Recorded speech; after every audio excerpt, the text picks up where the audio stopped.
We have identified 138 new cases of COVID-19 in Alberta in the last 24 hours.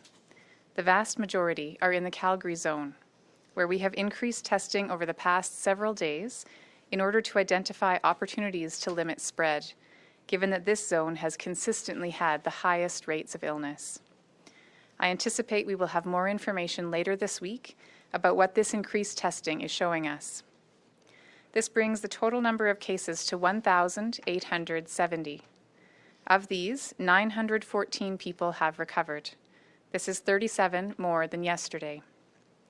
While we are seeing a steady rise in recovered cases in the province, we should also expect to see a rise of cases in the coming days as a result of expanded testing.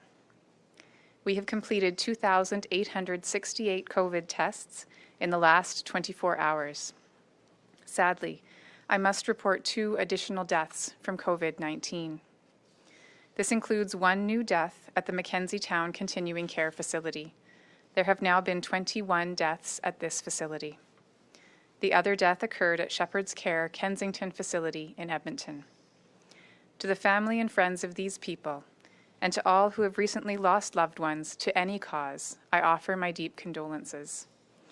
While we can start to become numb to these numbers as time goes on, each one of these individuals had a life that mattered and people who loved them. And it is in order to prevent further losses that we are focusing measures on these high-risk areas. There have now been 214 cases, including 30 deaths, in continuing care facilities in this province. I know that many Albertans have concerns about their loved ones at these facilities. I hear their concerns and want to assure them that we are doing everything possible to help seniors and other vulnerable individuals living and working in these facilities to stay as safe as possible. On Friday, I announced new measures to limit the spread, including requiring all workers in continuing care and designated supportive living facilities to work at only one site.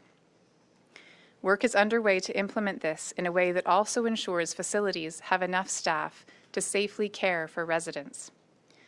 We are testing any staff or resident who display any symptoms at continuing care facilities. Any resident who has a routine interface with staff is being actively screened daily for symptoms.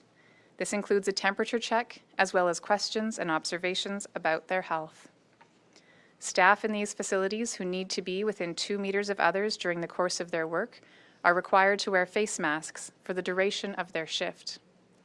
We have also implemented mandatory enhanced cleaning and disinfection requirements and mandatory outbreak protocols to protect staff and residents. Alberta Health Services continues to closely monitor every confirmed outbreak, working with the facility to provide supports to limit the spread and ensure proper outbreak protocols are in place. This also extends to any suspect or probable outbreaks and begins at the first onset of any symptoms in a resident or staff member. If we need to modify our approach in future, we will do so.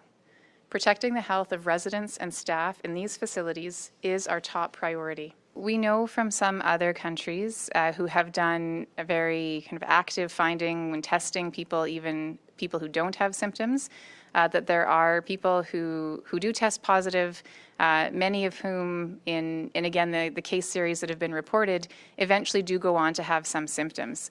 What our testing strategy is focusing on is those who are at highest risk of transmitting are those who have symptoms.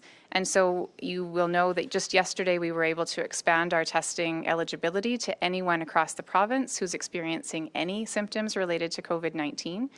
If we do have capacity in our lab left over after we're able to do all of that testing for all symptomatic Albertans, then we can consider testing those who do not have symptoms. One of the challenges if we were to embark on testing of people with no symptoms is that it's really only a snapshot in time. And so if you think about, I'll say, for example, if you have someone who's tested positive and we identify 10 close contacts of that person and we test all of them at that moment, they still would need to be under isolation for 14 days, whether they test positive or negative, because if they test negative at that moment in time, at that snapshot, they may still be incubating and go on to develop disease. So a negative test in someone who's asymptomatic does not mean for sure that they haven't been exposed to the virus. So again, testing asymptomatic people would be an additional layer that we would put on top of our current testing protocol, should we have the capacity to do so.